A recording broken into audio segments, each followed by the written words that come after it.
ஆராதனை ஆராதனை துதி ஆராதனை ஆராதனை ஆராதனை ஆராதனை துதி ஆராதனை ஆராதனை ஆராதனை ஆராதனை துதி ஆராதனை ஆராதனை காலையிலும் மாலையிலும் ஆராதனை அப்பாவுக்கே காலையிலும் மாலையிலும் ஆராதனை அப்பாவுக்கே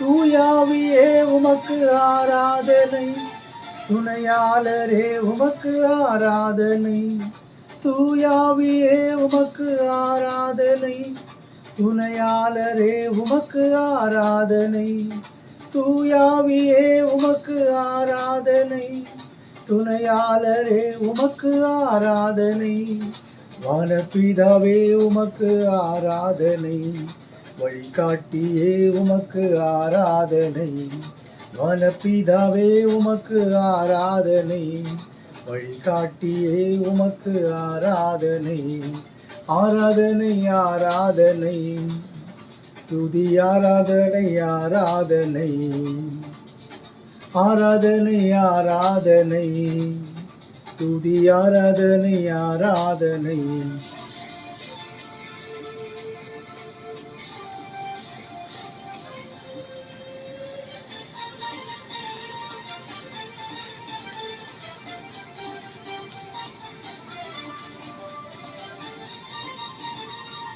ஜீவபலியே உமக்கு ஆராதனை ஜீவத்தண்ணீரே உமக்கு ஆராதனை ஜீவபலியே உமக்கு ஆராதனை ஜீவத்தண்ணீரே உமக்கு ஆராதனை ஜீவபலியே உமக்கு ஆராதனை ஜீவத்தண்ணீரே உமக்கு ஆராதனை மேகஸ்தம்பமே உமக்கு ஆராதனை மேசியாவே உமக்கு ஆராதனை மேகஸ்தம்பமே உமக்கு ஆராதனை மேசியாவே உமக்கு ஆராதனை ஆராதனை ஆராதனை துதி ஆராதனை ஆராதனை ஆராதனை ஆராதனை துதி ஆராதனை ஆராதனை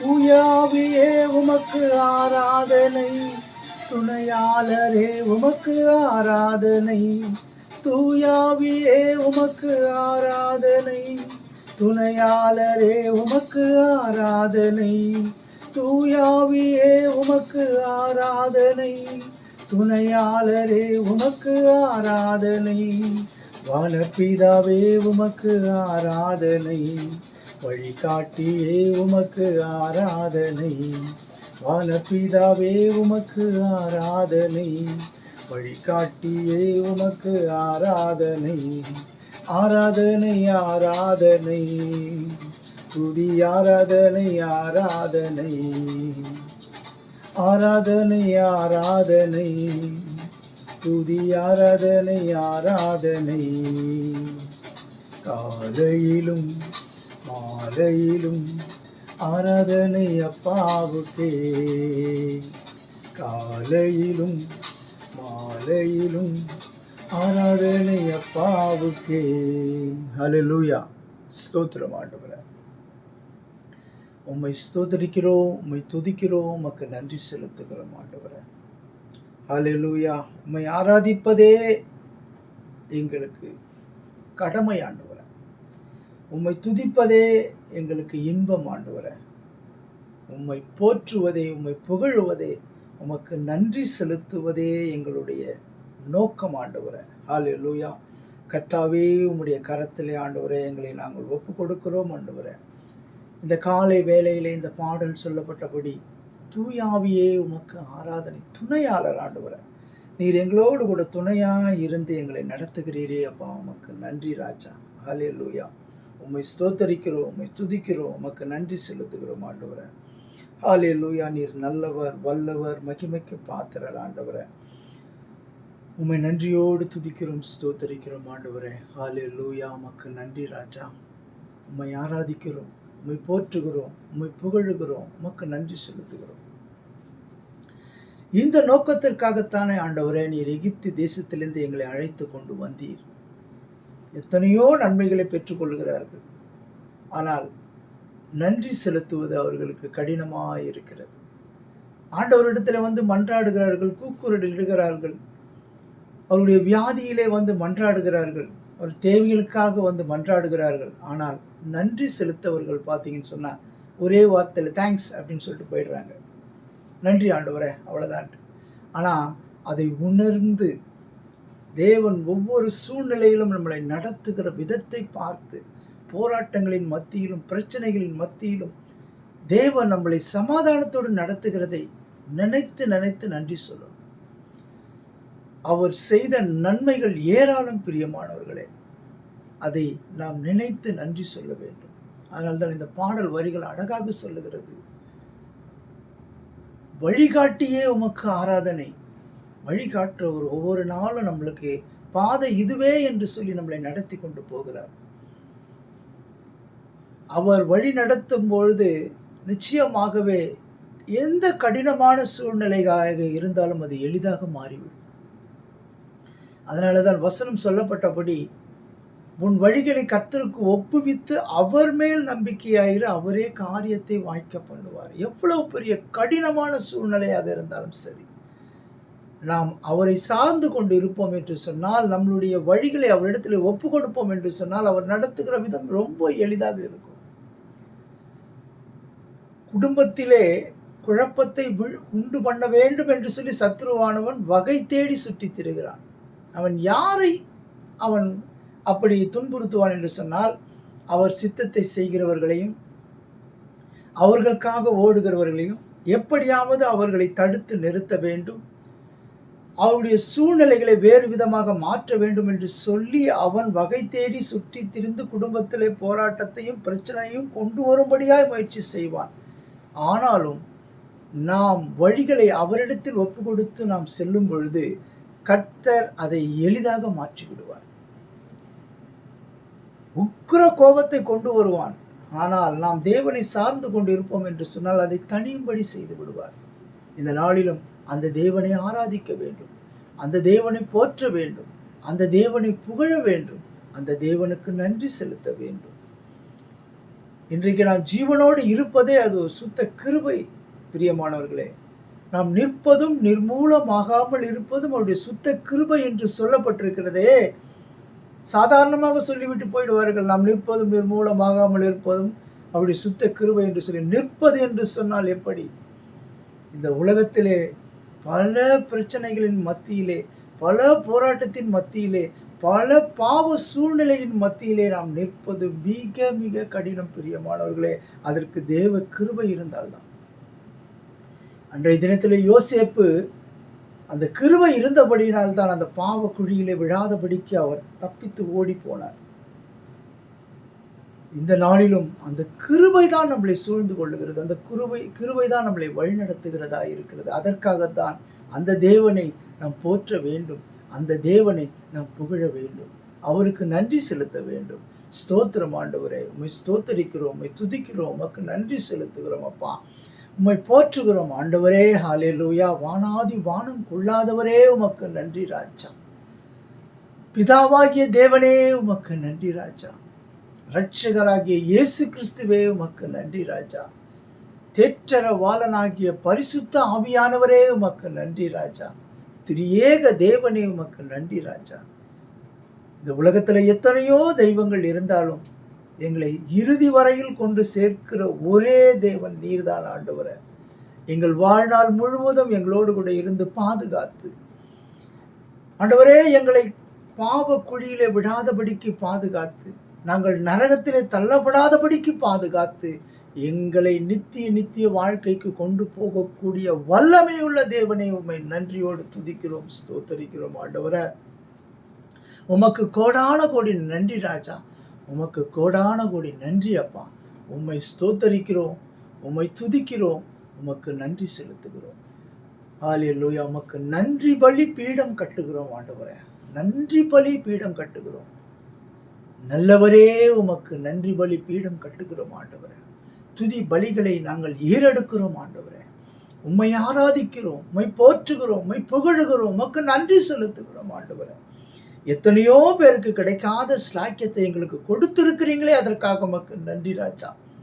ரட்சித்திருக்கிறீங்களே, உமக்கு நன்றி ராஜா. இந்த ரட்சிப்பு விலை மதிக்க முடியாத இந்த ரட்சிப்பை கொடுத்திருக்கிறீங்களே, உமக்கு நன்றி ராஜா. உம்மை கோடான கோடி நன்றி செலுத்துகிறோம் அப்பா. நான் வாழ்ந்த காலத்திலே, நான் வளர்ந்த சூழ்நிலையிலே விக்கிரகத்துக்கு பின்பாக ஓடிக்கொண்டிருந்த என்னை ஆண்டவரே, உண்மை உள்ள தேவன் நான் தான் என்று சொல்லி அழைத்தீரே ஆண்டவரே.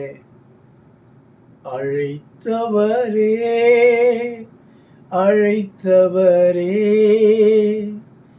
ஊழியத்தின் ஆதாரமே என்ன அருமையாக பாடியிருக்கிறார் அந்த சகோதரர்கள். அழைத்தவரே.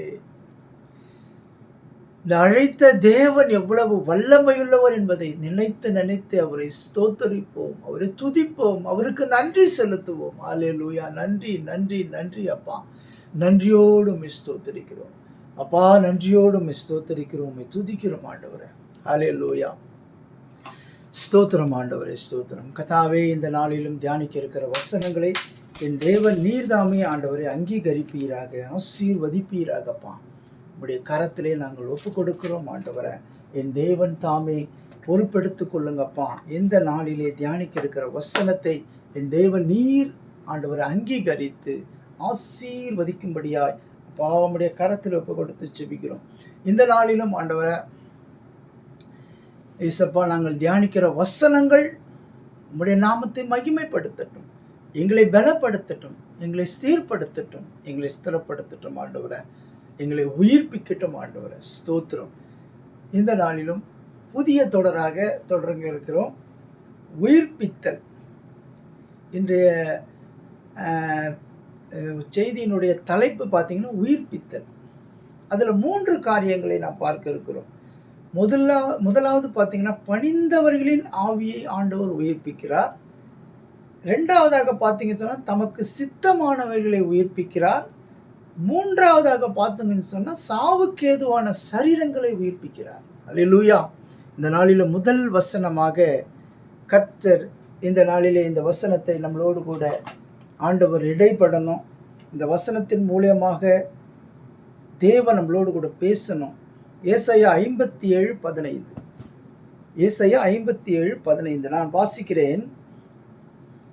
நித்திய வாசியும் பரிசுத்தர் என்கிற நாமமுள்ளவருமாகிய மகத்துவமும் உன்னதமானவர் சொல்லுகிறார், உன்னதத்திலும் பரிசுத்த ஸ்தலத்திலும் வாசம் பண்ணுகிற நான் பணிந்தவர்களின் ஆவியை உயிர்ப்பிப்பதற்கும் நொறுங்கினவர்களின் இருதயத்தை உயிர்ப்பிப்பதற்கும் நொறுங்குண்டு பணிந்த ஆவியுள்ளவர்களிடத்தில் வாசம் பண்ணுகிறேன். பாருங்க, என்ன அழகாக சொல்லப்பட்டிருக்குது பாருங்க. இந்த வசனம் என்ன சொல்றாரு?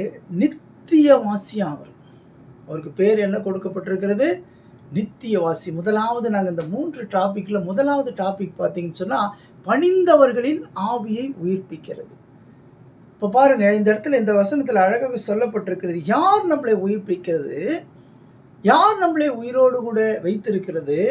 யார் நம்மை ஸ்திரப்படுத்துகிறதுன்னு பார்த்தீங்கன்னு சொன்னால், அவருக்கு பேர் சொல்லப்பட்டிருக்கிறது பாருங்க. நித்தியவாசியும் பரிசுத்தர் என்கிற நாமம் உள்ளவருமாகிய. இன்றைக்கு இந்த வசனத்தில் சொல்லப்பட்ட அந்த தேவன் எப்படிப்பட்டவர்? பரிசுத்தம் உள்ளவர்.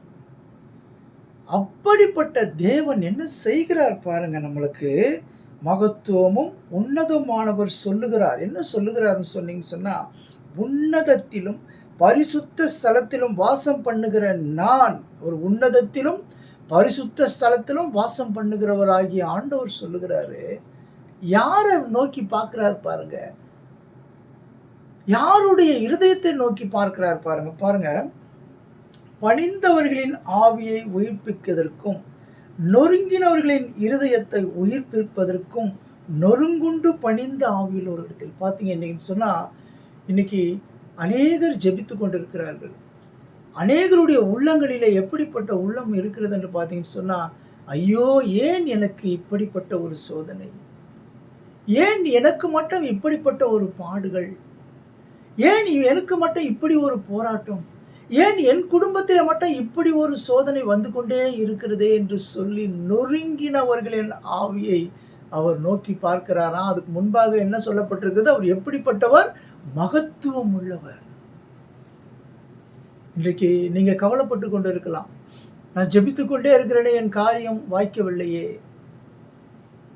என் மகளுக்கு திருமணமாகவில்லையே, என் குடும்பத்திலே ஒரு ஆசீர்வாதம் வரவில்லையே, என் சரீரத்திலே ஒரு பலன் வரவில்லையே என்று சொல்லி அங்கலாய்த்து கொண்டிருக்கலாம். இந்த நொறுங்கினவரின் ஆவியை ஆண்டவர் ஒரு நாளும் புறக்கணிக்க மாட்டார் பிரியமானவர்களே. ஆகையினால்தான் இந்த வசனம் அழகாக சொல்லப்பட்டிருக்கிறது. நொறுங்கினவர்களின் ஆவியை அவர் என்ன பண்றாரு? புறக்கணிக்கிறதே இல்லை. அல்லேலூயா, அல்லேலூயா. கர்த்தர் நல்லவர், அவர் கிருபை என்றும் உள்ளது. இதனால இவங்க பாருங்க, என்ன அருமையாக ஆண்டவர் நம்மளை நடத்துகிறார்.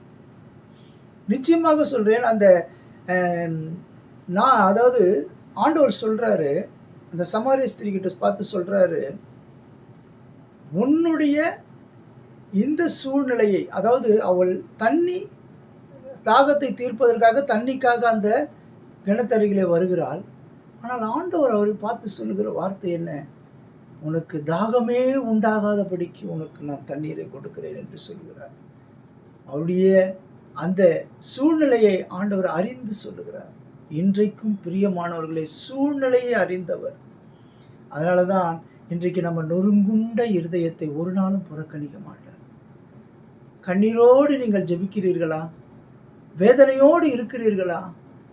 குடும்பத்தில் குழப்பத்தோடு கூட வாழ்ந்து கொண்டிருக்கிறீர்களா? என்ன சூழ்நிலையாக இருந்தாலும் தேவன் அந்த நொறுங்குண்ட இருதயத்தை அவர் புறக்கணிக்கவே மாட்டார். பாருங்க, தாவீது சொல்றாரு பாருங்க.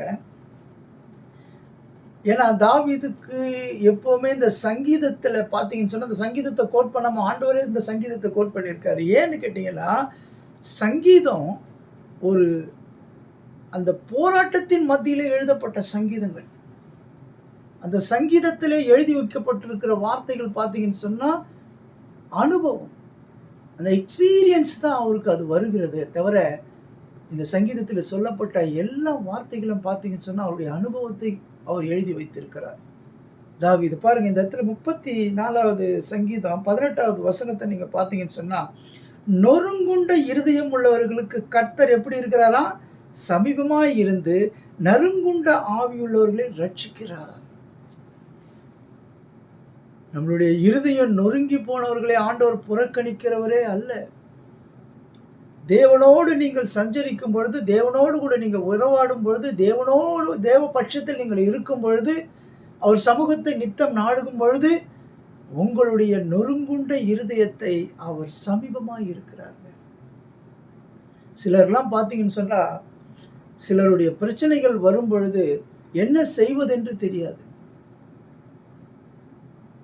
அவருடைய இருதயம் நொறுங்குண்ட பொழுது அவர் யாரிடத்தில் செல்வதென்று தெரியாது.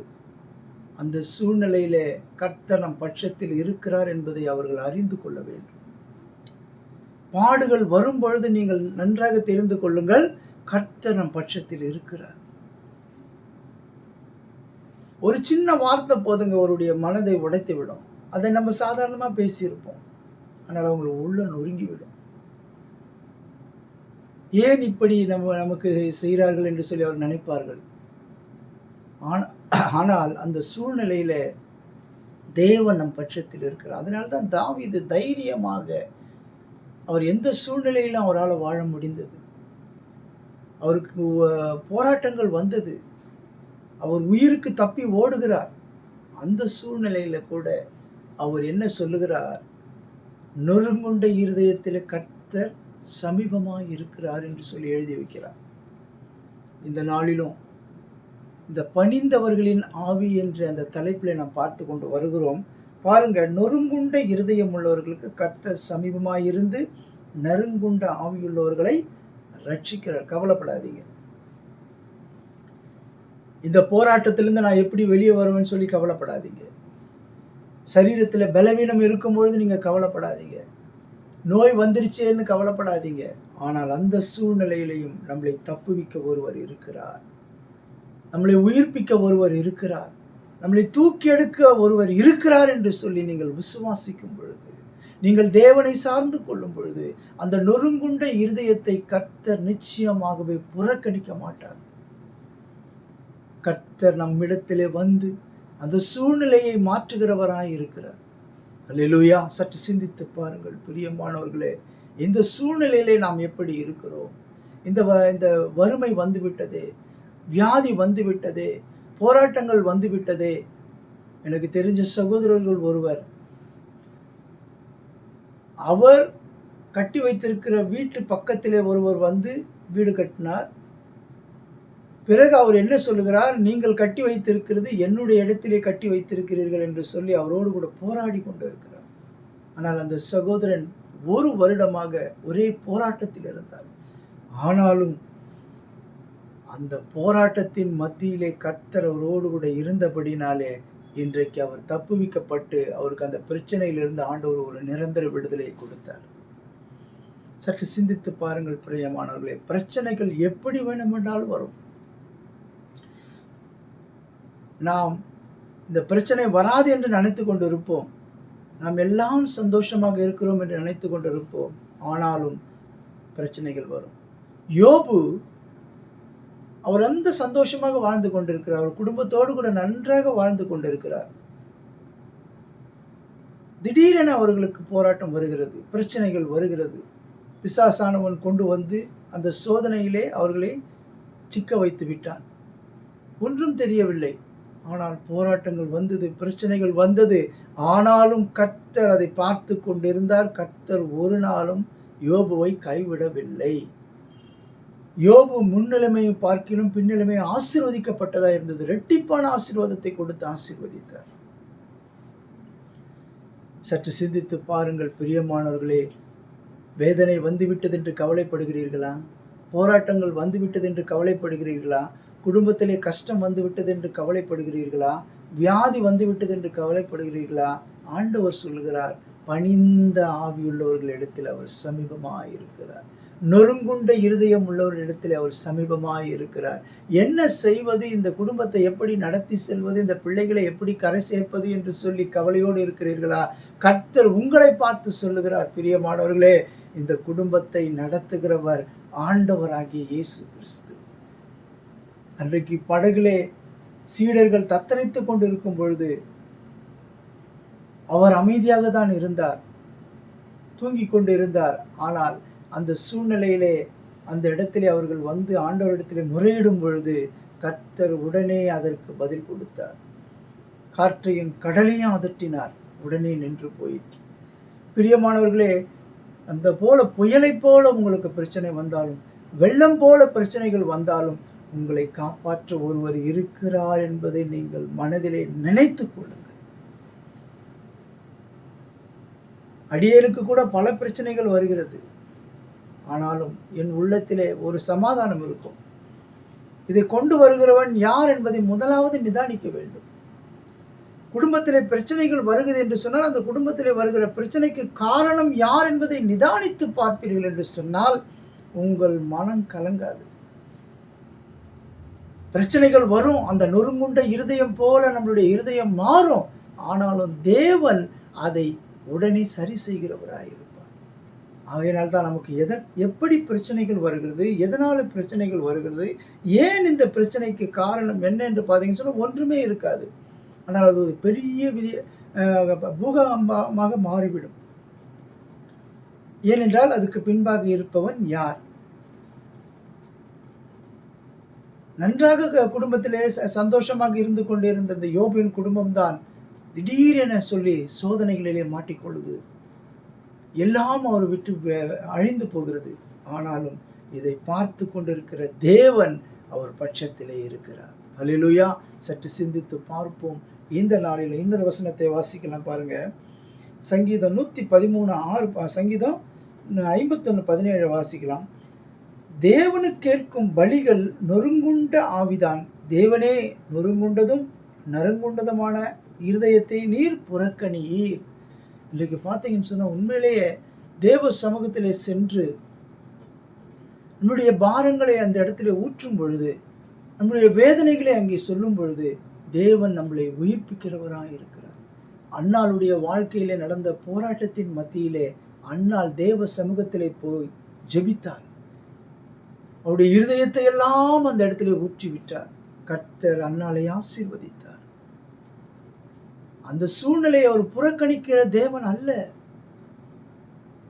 நொறுங்குண்ட அந்த இருதயத்தை ஆண்டவர் ஒரு நாளும் புறக்கணிக்க மாட்டார். பிரியமானவர்களே, இந்த நாளிலும் இந்த சூழ்நிலையை நான் கடந்து சென்றிருக்கிறேன். அநேக சூழ்நிலைகள் இது போல எனக்கு வந்திருக்கிறது. இந்த சூழ்நிலைகள் வரும் பொழுதெல்லாம் தேவன் என் பட்சத்தில் இருந்தார். தேவன் என்னை தேற்றினார். அவமானப்படுத்தும் பொழுதும், மற்றவர்கள் தூஷணமாக பேசும் பொழுதும், அந்த சூழ்நிலையிலும் தேவனை சார்ந்து கொண்டிருக்கிறவர்கள் பக்கத்திலே தேவன் இருக்கிறார். அந்த நொறுங்குண்ட இருதயத்திற்கு அவர் சமீபமாய் இருக்கிற தேவனாய் இருக்கிறார். அல்லேலூயா. சற்று சிந்தித்து பார்ப்போம். இன்னொரு வசனத்தை வாசிக்கலாம். சங்கீதம் 113:6. அவர் வானத்திலும் பூமியில் உள்ளவையிலும் பார்க்கும்படி தம்மை தாழ்த்துகிறார். அவர் கண்கள் பூமி எங்க உலாவிக் கொண்டிருக்கிறது. பூமியில என்ன நடக்கிறது, எந்தெந்த இடத்துல என்னென்ன பிரச்சனைகள் என்பதை கர்த்தருடைய கண்கள் இந்த பூமி எங்கும் உலாவிக் கொண்டிருக்கிறது. யாரும் பார்க்கலன்னு நினைக்க முடியாது. நீங்க எங்க இருந்தாலும் அதை பார்க்கக்கூடியவர் ஆண்டவர். எந்த சூழ்நிலையில இருந்தாலும் அதை பார்க்கிறவர் ஆண்டவர். அதனாலதான் ஏசப்பா சொல்லும் பொழுது சொல்லுவாங்க, அவருடைய இருதயத்தின் நினைவுகளை அவர் அறிந்து சொல்றார், பதில் சொல்லுவார். இன்றைக்கு நாம் என்ன செய்கிறோம், எங்கு போகிறோம் என்பதை அவர் அறிந்திருக்கிறவராக இருக்கு. அதனால தான் இங்கே சொல்லப்பட்டிருக்குது பாருங்க, அவர் வானத்திலும் பூமியில் உள்ளவைகளை பார்க்கும்படி தம்மை தாழ்த்துகிறார். அவர் சிங்காசனத்தில் வீற்றிருக்கிறார். ஆனாலும் யாரெல்லாம் என்ன செய்கிறார்கள் என்பது ஆண்டவருக்கு நன்றாக தெரியும். அதனால்தான் மனிதனோ முகத்தை பார்க்கிறான், தேவனோ இருதயத்தை பார்க்கிறவராக இருக்கிறார். சற்று சிந்தித்து பார்ப்போம் பிரியமானவர்களே. அந்த தேவன் நம்மை பணிந்தவர்களின் ஆவியை அவர் உயிர்ப்பிக்கிறவராக இருக்கிறார். நொறுங்குண்ட ஆவியை அவர் உயிர்ப்பிக்கிறவராக இருக்கிறார். நீதிமொழிகளில் சொல்லப்பட்டபடி மனமகிழ்ச்சியோ நல்ல ஔஷதம், மன துக்கமோ எலும்புருக்கி என்று சொல்லப்பட்டிருக்கிறது. ஆவியை முறித்து போடும். மன துக்கம் ஆவியை முறித்து போடும். ஆகையினாலே ஆண்டவருக்கு தெரியும் நம்மளுடைய பாடுகள், பிரச்சனைகள், போராட்டங்கள். சற்று சிந்தித்து பார்ப்போம் பிரியமானவர்கள். இன்னொரு வசனத்தை நான் வாசிக்கலாம். 113:7. அவர் சிறியவனை புழுதியிலிருந்து தூக்கி விடுகிறார், எளியவனை குப்பையிலிருந்து உயர்த்துகிறார். அவர் என்ன பண்றாரு? சிறியவனை புழுதியிலிருந்து தூக்குகிறார். இன்றைக்கு பார்த்தீங்கன்னு சொன்னா அநேக கிறிஸ்துவர்கள் இன்றைக்கு உயர்ந்த நிலைக்கு வந்திருப்பாங்க. அவருடைய முன்னிலைமை பார்த்தீங்கன்னு சொன்னா மிகவும் பரிதாபமாக இருந்திருப்பார்கள். ஒரு சாதாரணமாக இருந்திருப்பார்கள். போட்டுக்கொள்ள துணி இல்லாமல் இருந்திருப்பார்கள். ஆனால் இன்றைக்கு அவர்களுக்கு கார் என்ன, அவருடைய வசதி என்ன, அவருடைய வீடு வாசல்கள் என்ன, எப்படி ஆசீர்வதித்திருக்கிறார் தெரியுங்களா? அணிந்து கொள்ள ஷர்ட் பேண்ட் கூட கிடையாதுன்னு அவங்க வாயாலேயே சொல்லியிருக்கிறாங்க. அப்படிப்பட்டவர்களையும் உயர்த்துகிறவர் தான். அதை தான் இந்த வசனம் அழகாக சொல்லுகிறது பாருங்க. என்ன அழகாக சொல்றார் பாருங்க. அவர் சிறியவனை புழுதியிலிருந்து தூக்கி விடுகிறார், எளியவனை குப்பையிலிருந்து உயர்த்துகிறார். சாதாரண நிலையில இருந்தவர்களையும் ஆண்டவரால் உயர்த்த முடியும். ஒரு நொடி பொழுதிலே தாவீதை ராஜாவுடைய ஸ்தானத்திற்கு கொண்டு வந்து விட்டார். சாமுவேல் அபிஷேகம் பண்ணப்பட்ட போது தாவீதுக்கு என்ன என்று தெரியாது. ராஜாவாக அபிஷேகம் பண்ணப்பட்ட பொழுது அவருக்கு என்ன நடக்கப் போகிறது என்றே தெரியாது. ஆனால் தேவனுக்கு தெரியும் தாவீதை எங்கெல்லாம் கொண்டு போக வேண்டும், தாவீதை எப்படி உயர்த்த வேண்டும் என்று சொல்லி கர்த்தருக்கு தெரியும். ஆகையினால்தான் ஆண்டவர் தாயின் கருவிலே உருவாவதற்கு முன்பாக நம்மளை தெரிந்து கொண்டிருக்கிறார். ஹல்லேலூயா. சற்று சிந்தித்து பார்க்கும் பிரியமானவர்களே, கர்த்தர் நல்லவர், அவர் கிருபை என்றும் உள்ளது. ஹல்லேலூயா. இன்னொரு வசனத்தை பார்ப்போம். ஏசாயா 40:29. சோர்ந்து போகிறவனுக்கு அவர் பலன் கொடுத்து சத்துவம் இல்லாதவனுக்கு அவர் சத்துவத்தை பெருக பண்ணுகிறார். இன்னைக்கு பலவிதமான சூழ்நிலைகள் மத்தியிலே நாம் சோர்ந்து போகிறோம். சோர்ந்து போகாதவர்கள் யாருமே கிடையாது. அவர்கள் எந்த சூழ்நிலையில் இருந்தாலும் சரி, ஒரு அலுவலகத்தில் வேலை செய்கிறவர்களாக இருக்கலாம், அல்லது ஒரு வீடுகளிலே வேலை செய்கிறவர்களாக இருக்கலாம், அல்லது எந்த சூழ்நிலையில் அவர்கள் வேலை செய்து கொண்டிருந்தாலும் சோர்வு என்பது நிச்சயமாகவே வரும். அதனால்தான் ஆண்டவர் இந்த இடத்துல இந்த வசனம் சொல்லியிருக்கிறார்கள், சோர்ந்து போகிறவனுக்கு அவர் எப்படி இருக்கிறாராம்? சோர்ந்து போகிறவனுக்கு அவருக்கு பலன் கொடுத்து சத்துவம் இல்லாதவனுக்கு சத்துவத்தை பெருக பண்ணுகிறவராக இருக்கிறார். அல்லேலூயா. கவலைப்பட வேண்டிய அவசியமே இல்லை. இயேசு கிறிஸ்து உங்களை ரட்சித்தார் என்று சொன்னால், இயேசு கிறிஸ்து உங்களை ஏற்றுக்கொண்டார் என்று சொன்னால், நிச்சயமாகவே சொல்லுகிறேன், எந்த சூழ்நிலையிலே நீங்கள் கடந்து போனாலும், எந்த போராட்டத்தின் மத்தியிலே நீங்கள் கடந்து போனாலும் உங்களை அவர் உயிர்ப்பிக்கிறவராக இருக்கிறார். நீங்க என்ன சூழ்நிலையில நீங்க சோர்ந்து, உங்களுக்கு சோர்வை கொண்டு வருகிறவன் பிசாசு. ஜெபிக்க விடாமல் சோர்வை கொண்டு வருகிறவன் பிசாசு.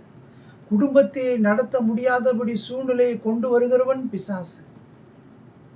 அவன் எதை செய்தாலும் அதை எல்லாவற்றிலிருந்தும் தேவன் நம்மளை உயிர்ப்பிக்கிறவராக இருக்கிறார்.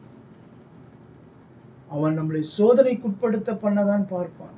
அதனால்தான் ஆண்டவர் சோதனைக்குட்படாதபடிக்கு தீமையிலிருந்து ரட்சித்துக் கொள்ளும் என்று சொல்லி பரமண்டல ஜெபத்திலே நமக்கு சொல்லிக் கொடுத்திருக்கிறார். அல்லேலூயா. அந்த சோதனை வரும் பொழுது, அந்த சோதனையிலே நாம் சோர்ந்து போகாதபடி, நாம் சோர்ந்து போனோம் என்று சொன்னாலும் அந்த சூழ்நிலையும் ஆண்டவர் என்ன பண்றாரு? சோர்ந்து போறவனுக்கு அவர் என்ன பண்றாரு? பலன் கொடுக்கிறவராக இருக்கிறார். அல்லேலூயா. இன்னொரு வசனத்தை வாசிப்போம்.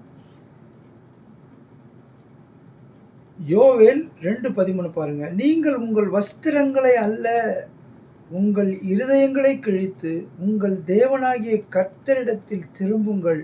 அவர் இரக்கமும் மன உருக்கமும் நீடிய சாந்தமும் மிகுந்த கிருபையும் உள்ளவர்.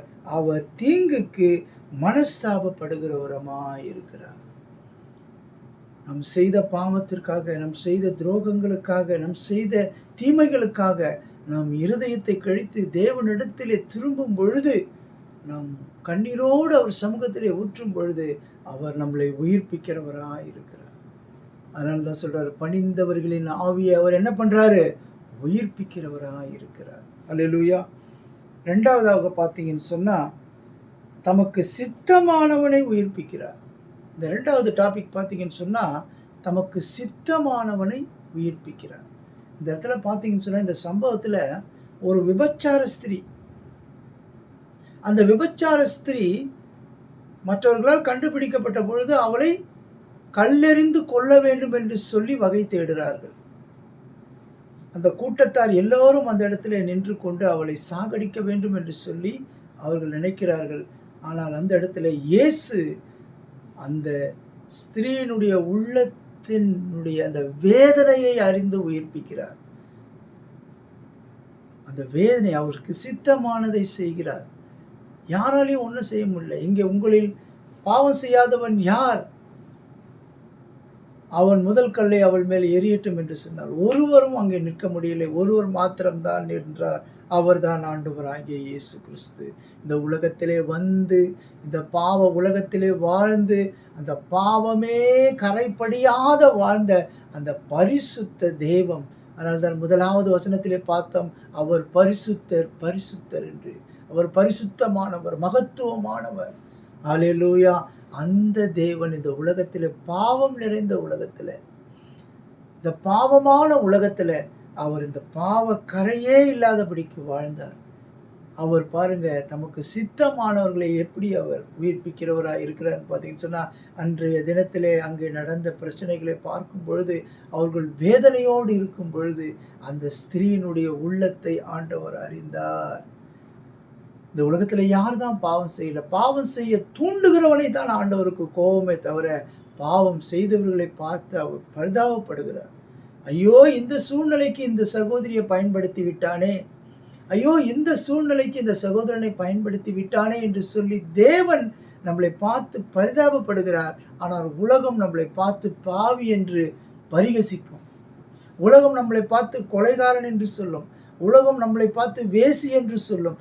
ஆனால் ஆண்டவருடைய உள்ளம் சொல்லும், இவளை பயன்படுத்தி விட்டானே, இந்த சூழ்நிலைக்கு இவளை கொண்டு வந்து விட்டானே என்று சொல்லி அவர் பரிதபிக்கிறவராய் இருக்கிறார். அதனால்தான் இங்க சொல்லுகிறார், அவருக்கு சித்தமானவரை அவர் உயிர்ப்பிக்கிறவராய் இருக்கிறார். பாருங்க, இந்த வசனத்தை நான் வாசிக்கிறேன். அதற்கு அவள், இல்லை ஆண்டவரே என்றாள். இயேசு அவளை நோக்கி, நானும் உன்னை ஆக்கினைக்குள்ளாக தீர்க்கிறதில்லை, நீ போ, இனி பாவம் செய்யாது என்று சொன்னார்.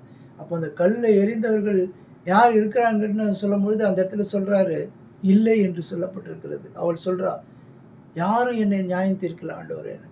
அப்போ ஆண்டவர் சொல்றாரு, நானும் உன்னை எதுவும் செய்யல, இனி பாவம் செய்யாதே போ என்று சொல்லி தனக்கு சித்தமான அந்த சகோதரியை ஆண்டவர் உயிர்ப்பித்தார். ஆண்டவர் ஏங்க விபச்சார ஸ்திரியை பாவத்தை மன்னித்தார்? ஏன் கொலைக்காரர்களை மன்னித்தார்? ஏன் இந்த உலகத்திலே பாவம் செய்தவர்களை மன்னித்தார் என்று சொன்னால், பாவம் செய்ய தூண்டினவனை தான் ஆண்டவர் பார்க்கிறாரே தவிர பாவம் செய்தவனை பார்க்கவில்லை.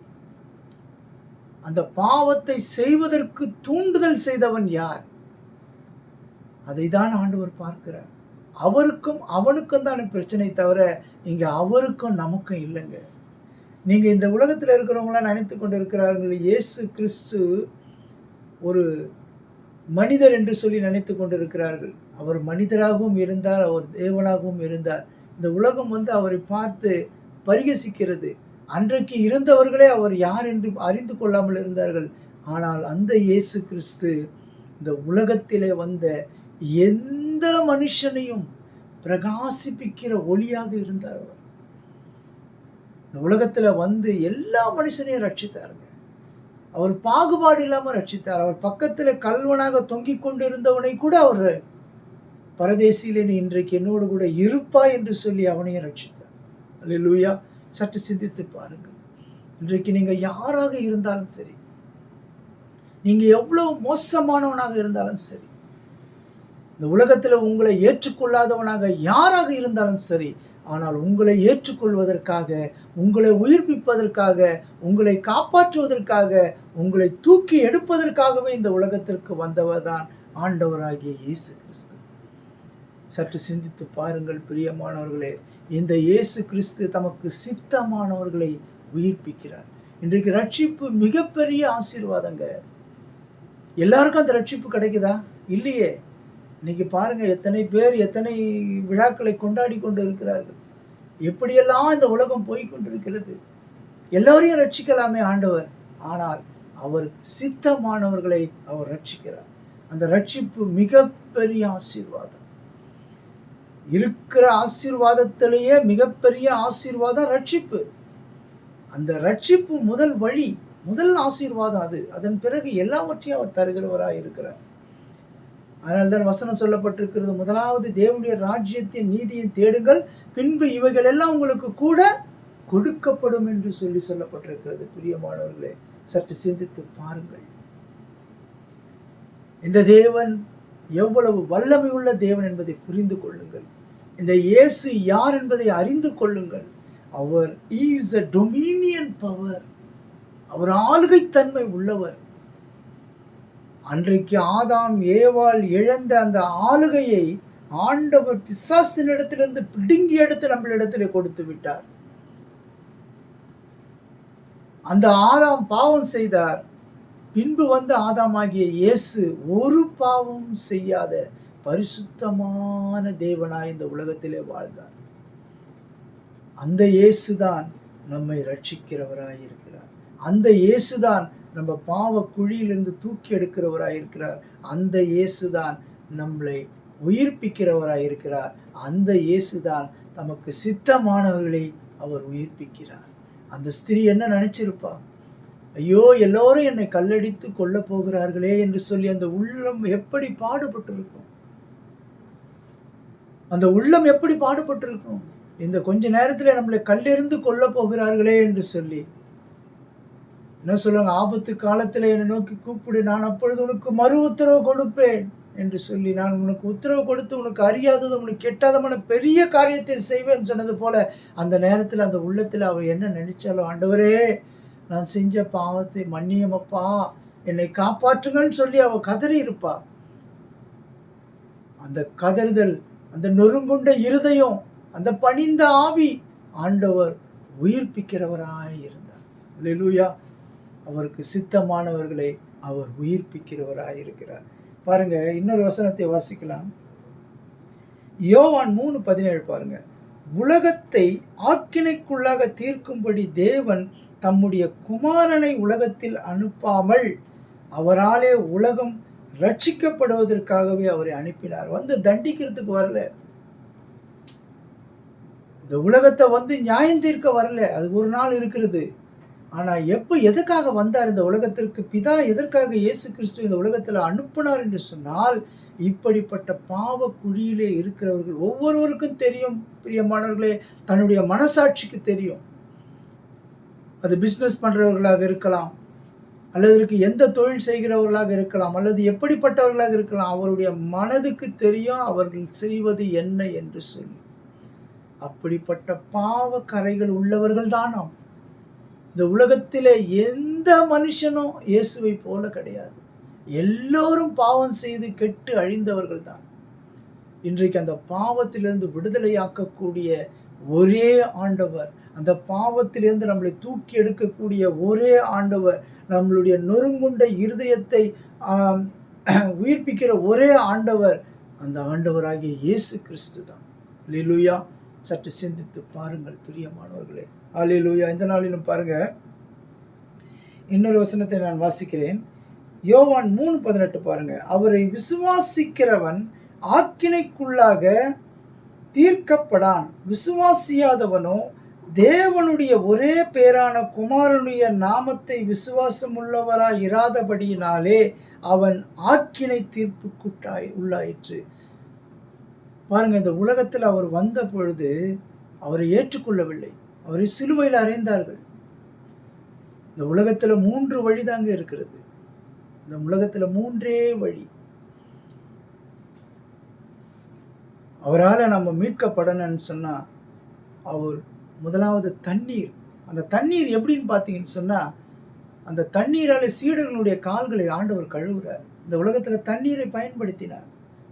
ஞானஸ்தானத்திற்கு அந்த தண்ணீரை பயன்படுத்துகிறார். 2வது, அந்த கல்வாரி சிலுவையிலே அவர் இரத்தம் சிந்தினார். முதலாவது தண்ணீரினாலே நம் சரீரம் சுத்தமாக்கப்படுகிறது. 2வதாக நம்முடைய இருதயம் அந்த இரத்தத்தால் கழுவப்படுகிறது. அவர் கல்வாரி சிலுவையில சிந்தின இரத்தம் அந்த நம்முடைய இருதயத்தை கழுவுகிறது. 3வதாக பார்த்தீங்கன்னு சொன்னா, ஆவி. நம்மளுக்கு அந்த ஆவியானவர் வந்து நம்மளை உயிர்ப்பிக்கிறவராக இருக்கிறார். அதனால்தான் பூமியிலே சாட்சியிடுகிறவர்கள் 3: முதலாவது தண்ணீர், 2வது இரத்தம், 3வது ஆவி. இந்த நாளில் இந்த 3 காரியங்கள் ஒரு மனிதனுக்கு நடக்கும் என்று சொன்னால், அவன் நிச்சயமாகவே இந்த உலகத்திலே என்ன சூழ்நிலைகளிலே இருந்தாலும் ஆண்டவர் தூக்கி எடுக்க வல்லமை உள்ளவராக இருக்கிறார். அவருடைய ரத்தம் தான் நம்மளுடைய பாவங்களை கழுவி அருள வேண்டும். அந்த ஆவிதான் நம்மை உயிர்ப்பிக்க வேண்டும். இந்த நாளிலும் சற்று சிந்தித்து பாருங்கள் பிரியமானவர்களே. ஆண்டவர் பணிந்தவர்களின் ஆவியை புறக்கணிக்கவே மாட்டார். வியாதி வந்துவிட்டு அவர்கள் வியாதி அந்த கொடுமையிலே இருக்கும் பொழுது, வியாதி போராட்டத்திலே இருக்கும் பொழுது, நான் எங்கு செல்வேன், என்ன செய்வேன் என்று சொல்லி தத்தளித்து கொண்டிருக்கும் பொழுது, நீங்கள் அவரை நோக்கி பார்க்கும் பொழுது அவர் உங்கள் பட்சத்திலே இருக்கிறார். கர்த்தர் நல்லவர், அவர் கிருபை என்றும் உள்ளது. அல்லேலூயா. பாருங்க, இன்னொரு வசனத்தை நாம் வாசிக்கலாம்.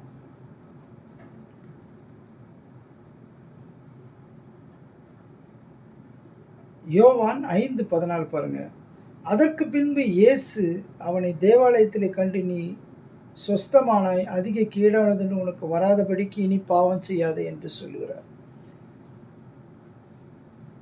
இன்னொரு வசனத்தை வாசிக்கலாம் பாருங்க. யோவான் 5:15 பாருங்க. இந்த இடத்துல என்ன சொல்ல வராருன்னு கேட்டீங்கன்னு சொன்னா, நம்மளை அவர் ரட்சித்தார், நம்ம பாவத்தை மன்னித்தார், இனி அதிக கேடு ஒன்றும் வராதபடிக்கு பாவம் செய்யாதபடி நம்மளை ஆண்டவர் எச்சரிக்கிறார். சற்று சிந்தித்து பார்ப்போம். இவ்வளவு பெரிய தேவன் நம்மளை மீட்டெடுத்தாரே, இவ்வளவு பெரிய தேவன் நமக்காக அடிக்கப்பட்டாரே, சிங்காசனத்தை விட்டு இறங்கி வந்து சீடர்களுடைய காலை பிடித்து கழுவினாரே, நமக்காக அடிக்கப்பட்டு ரத்தம் சிந்தினாரே என்று சொல்லி நாம் நினைக்கும் பொழுது அடுத்த பாவம் செய்வதற்கு நாம் எப்படி துணிவோம்? நம்மளை அறியாமல் சில பாவங்கள் நடக்கலாம்.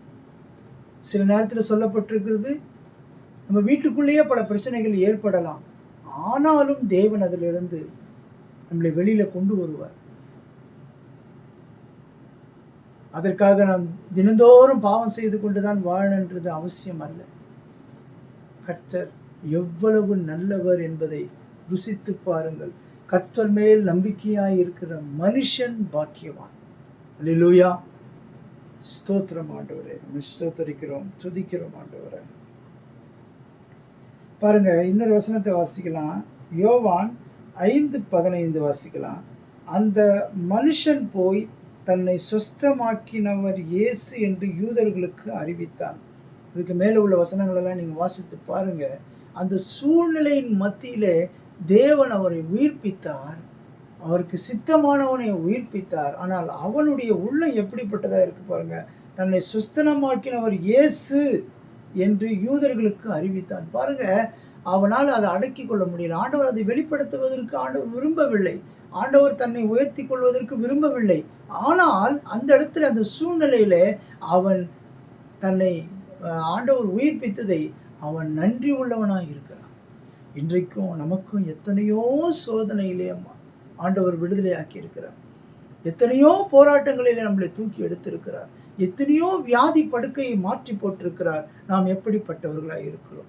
நன்றி உள்ளவர்களாக இருக்கிறோமா என்று சொல்லி சற்று சிந்தித்து பாருங்கள் பிரியமானவர்களே.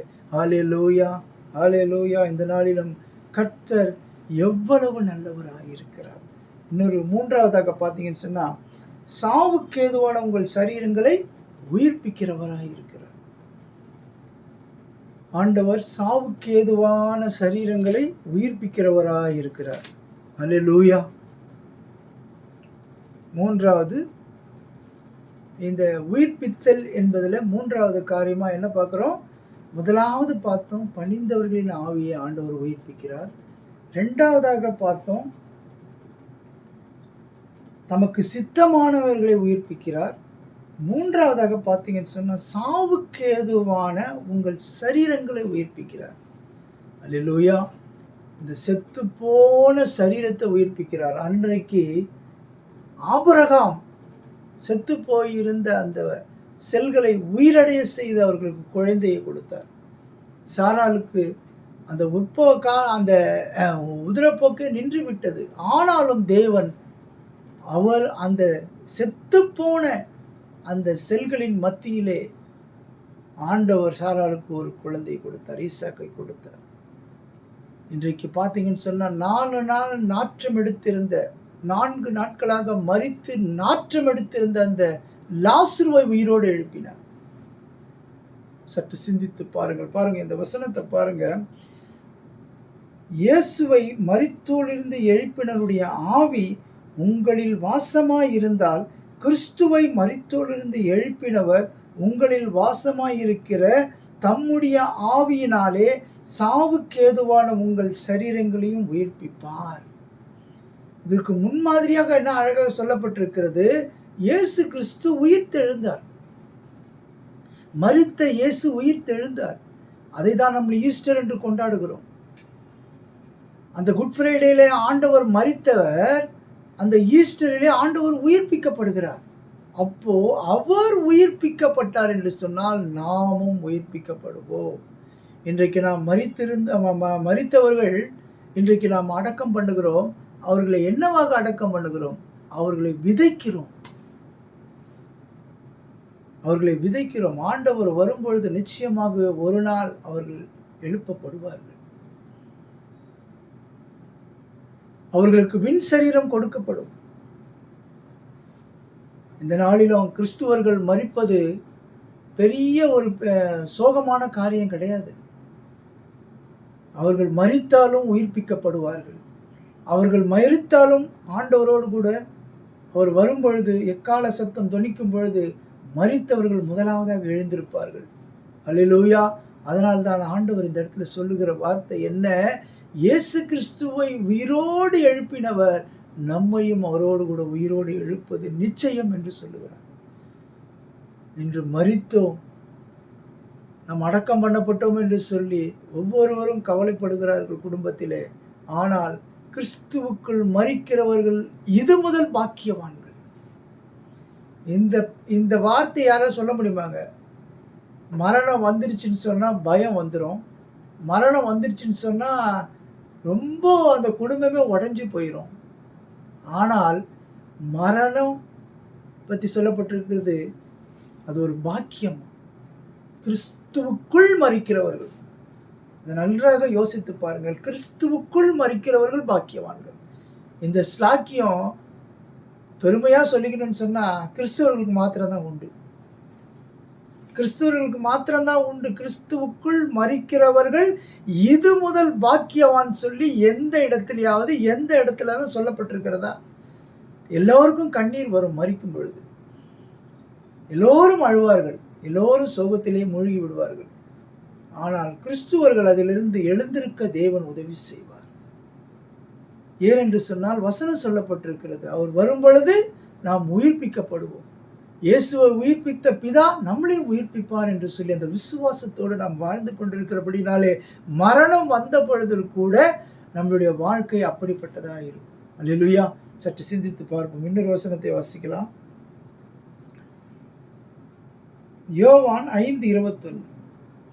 பிதாவானவர் மரித்தோரை எழுப்பி உயிர்ப்பிக்கிறது போல குமாரனும் தமக்கு சித்தமானவர்களை உயிர்ப்பிக்கிறார். யோவான் 5:21 அழகாக சொல்லுகிறார் பாருங்க.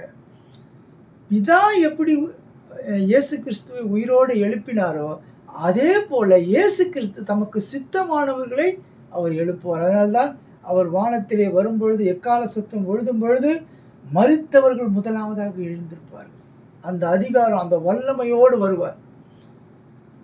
வந்து ஆண்டவர் சிலுவையில் மரிக்கிறதுக்கு வரல, பரிதாபமாக மரித்தார் என்று சொன்னால் நம்மை பரிதாபமான வாழ்க்கையை மாற்றுவதற்காக அவர் மரித்தார். நம்முடைய பாவ வாழ்க்கையிலிருந்து நம்மளை தூக்கி எடுப்பதற்காக அவர் மரித்தார். அவர் சும்மா ஒன்றும் மரிக்கலைங்க. இரண்டாவதாக வரப்போகிறார். வல்லமையோடும் எக்கால சத்தத்தோடும் அவர் வானத்திலே வரப்போகிறார்.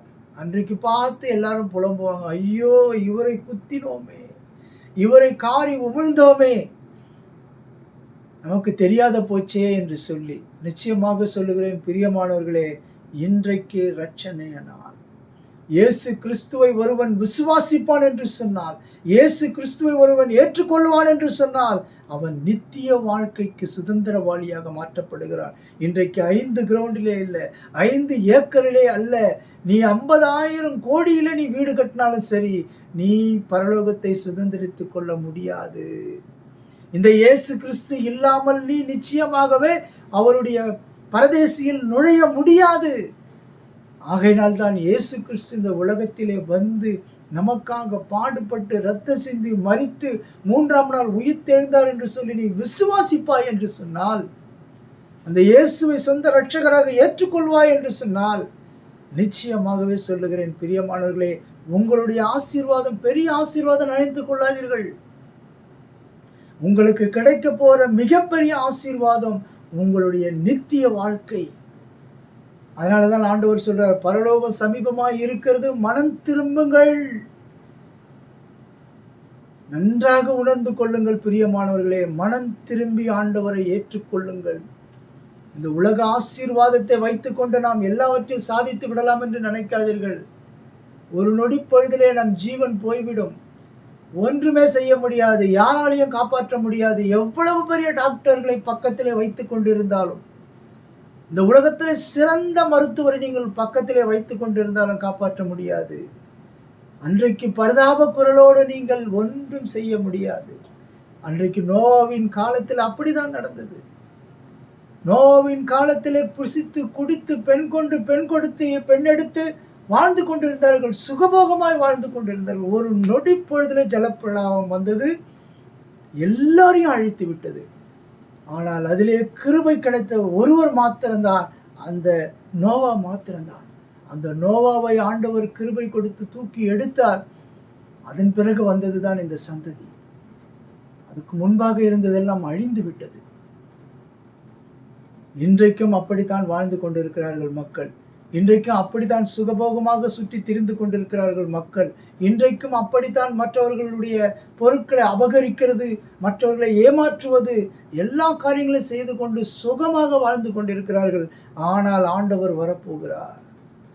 ஆண்டவர் வரும் நாளிலே நாம் என்ன கணக்கு கொடுப்போம்? சற்று சிந்தித்து பாருங்கள் பிரியமானவர்களே. ஹல்லேலூயா.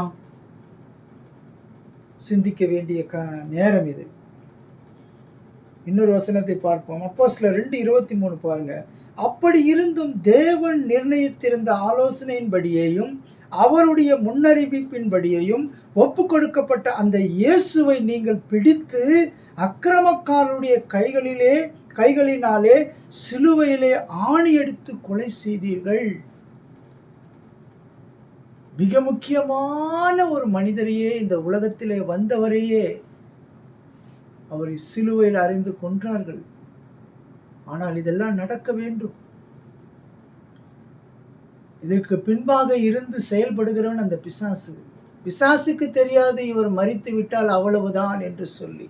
அதனால்தான் அந்த ஏரோது ராஜா இயேசு குழந்தையாக பிறக்கப் போகிறார் என்று கேள்விப்பட்ட உடனே அவரை கொல்வதற்கு அவன் வகை தேடி சுற்றி திரிந்தான். ஏன்? ஒரு ராஜா பிறப்பார் பெத்லகேமிலே என்று சொன்ன உடனே நமக்கு விரோதமாக ஒரு ராஜாவா என்று சொல்லி அவன் கொலை செய்ய முயற்சித்தான். அதற்கு காரணம் பிசாசானவன் அவன் நமக்கு விரோதமாக வருகிறவர் யாராக இருந்தாலும் அழித்து விட வேண்டும் என்று நினைத்தான். ஆனால் ஆண்டவர் அமைதியாக இருந்தார். இந்த ப்ராஜெக்ட் யாருக்கு தெரியும்னு கேட்டீங்கன்னா, பிதாவுக்கும் இயேசுக்கும் தான் தெரியும். அதன் பிறகு இந்த ப்ராஜெக்ட் குறித்து டிஸ்கஷன்ல இருக்கும் பொழுது மோசேக்கும் எலியாவுக்கும் தெரியும். அந்த மலை மேல அவங்க மறுரூப மலையில அவங்க டிஸ்கஸ் பண்றாங்க. இந்த மிகப்பெரிய இந்த சப்ஜெக்ட் அதை டிஸ்கஸ் பண்ணும்போது இவங்களுக்கு மாத்திரம்தான் தெரியும், பிசாசுக்கு தெரியவே தெரியாது. இவரை அழித்து விட்டால் முடிஞ்சு விட்டது கதை என்று நினைச்சான். ஆனால் சிலுவையிலே அறையப்பட்ட அந்த இயேசு, சிலுவையிலே மரித்த அந்த இயேசு 3ஆம் நாள் உயிர்த்தெழுந்து அவனுடைய தலையை நசுக்கி போட்டார் என்பதை அப்புறம்தான் அவன் பரிதபிக்கிறான். அப்படி தெரிஞ்சிருந்தா எப்படியாவது விட்டுட்டு இருப்பான் அவன். ஆனால் அநேக முறை முயற்சித்தான். அவனுக்கும் சில காரியங்கள் எல்லாம் தெரியும். இந்த இயேசு கிறிஸ்து யார் என்பதை அவன் அறிந்திருந்தான். ஆகையினாலே இந்த நாளிலும் சில ரகசியங்கள் ஆண்டவராகிய இயேசுவுக்கும் பிதாவுக்கும் தான் தெரியுமே தவிர அது யாருக்குமே தெரியாது. இன்றைக்கும் சொல்லுகிறேன் பிரியமானவர்களே, உங்களோடு கூட அந்த ஆண்டவரை நீங்கள் வைத்துக் கொள்வீர்கள் என்று சொன்னால், உங்களுக்கு முன்பாக அந்த இயேசு கிறிஸ்துவை வைத்துக் கொள்வீர்கள் என்று சொன்னால், நிச்சயமாகவே சொல்லுகிறேன், போராட்டங்கள் பிரச்சனைகள் வரும் பொழுது அதிலிருந்து நீங்கள் எளிதாக வெளியே வர முடியும். ஹல்லேலூயா. சற்று சிந்தித்து பாருங்கள். இதனால் இன்னொரு வசனத்தை வாசிப்போம். ரோமர் 6:4. மேலும் பிதாவின் மகிமையினாலே கிறிஸ்து மரித்தோரிலிருந்து எழுப்பப்பட்டது போல நாமும் புதிதான ஜீவனுள்ளவர்களாய் நடந்து கொள்ளும்படிக்கு அவருடைய மரணத்திற்குள்ளாக்கும் ஞானஸ்தானத்தினாலே கிறிஸ்துவுடனே கூட அடக்கம் பண்ணப்பட்டோம். அல்லேலூயா. இன்றைக்கு அநேகர் ஆண்டவரை ஏற்றுக்கொண்டிருப்பார்கள், ஞானஸ்தானம் எடுக்காம இருப்பாங்க.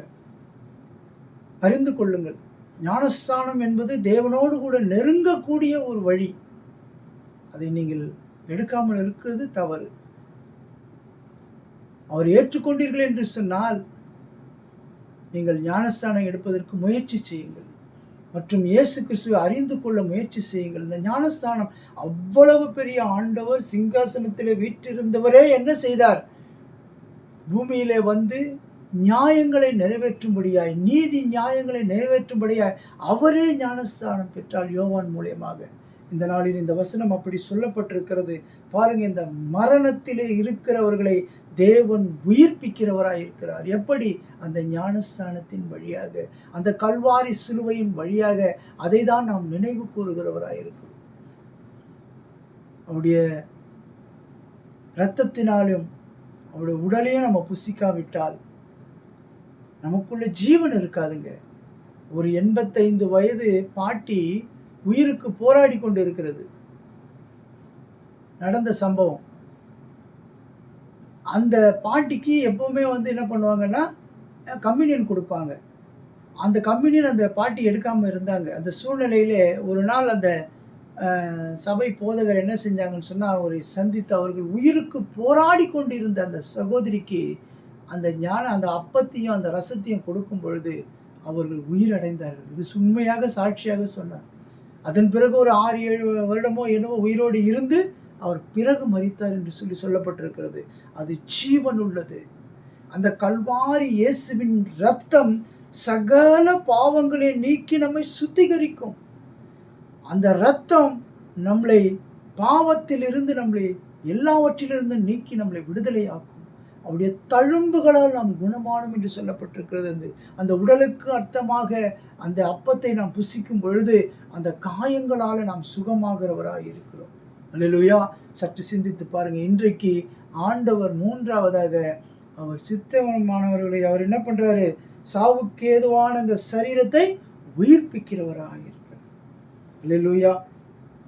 இன்னொரு வசனத்தை நாம் வாசிப்போம். ஹல்லேலூயா. ஸ்தோத்திரம் ஆண்டவரே. ஸ்தோத்திரம், ஸ்தோத்திரம், ஸ்தோத்திரம். அதே போல பாருங்க, இந்த இடத்துல பார்த்தீங்கன்னு சொன்னா ரோமர் 8:2 கிறிஸ்து இயேசுவினாலே ஜீவனுடைய ஆவியின் பிரமாணம் என்னை பாவ மரணம் என்பவைகளின் பிரமாணத்திலிருந்து விடுதலையாக்கிட்டு அவருடைய பாடும் மரணம். என்ன சொல்றாங்க? கிறிஸ்து இயேசு கிறிஸ்துனுடைய ஆவியின் பிரமாணம் என்னை பாவ மரணம், அந்த பாவம் வந்து மரணம். அதனால தான் ரோமர் 8 சொல்லப்பட்டிருக்கோம். இன்னொரு இடத்துல சொல்லப்பட்டது பார்த்தீங்கன்னா பாவத்தின் சம்பளம் மரணம் என்று சொல்லப்பட்டிருக்கும். இந்த இடத்துல பார்த்தீங்கன்னு சொன்னால் ஆவியின் சிந்தை, மாம்ச சிந்தை. மாம்ச சிந்தை என்னது? மரணம். ஆவியின் சிந்தையோ நித்திய ஜீவன். இந்த நாளிலும் பாருங்க, இந்த சரீரத்தை உயிர்ப்பிக்கிறவர் நம் ஆண்டவராகிய இயேசு. நாற்றம் எடுத்த லாசருவை உயிரோடு எழுப்பினவர் இயேசு. அந்த படுக்கையிலே அந்த பிள்ளை படுத்துக்கொண்டு மரணத்தில் இருக்கும் பொழுது அந்த சாவு படுக்கையை மாற்றி போட்டவர் நம் ஆண்டவராகிய இயேசு கிறிஸ்து. அவரை ஏற்றுக்கொள்வீர்களா? அவரோடு கூட நீங்கள் உறவாடுவீர்களா? அவர் நல்லவர், அவர் கிருபை என்றும் உள்ளது. இந்த நாளிலும் இந்த இயேசு கிறிஸ்துவை நாம் ஸ்தோத்தரிப்போம். இந்த இயேசு கிறிஸ்துவை துதிப்போம். இந்த வேத வசனங்கள் நம்மளை புடமிடட்டும். இந்த வேத வசனங்கள் நம்மளை உயிர்ப்பிக்கட்டும். இந்த வசனங்களை கேட்டுக்கொண்டு இருக்கிறவர்கள் ஆண்டவரே, இந்த வசனத்தை பார்க்கிறவர்கள் ஆண்டவரே, நிச்சயமாகவே சாவுக்கு ஏதுவான சூழ்நிலையில இருந்தாலும் அவர்கள் உயிர்ப்பிக்கப்படுவார்களாக.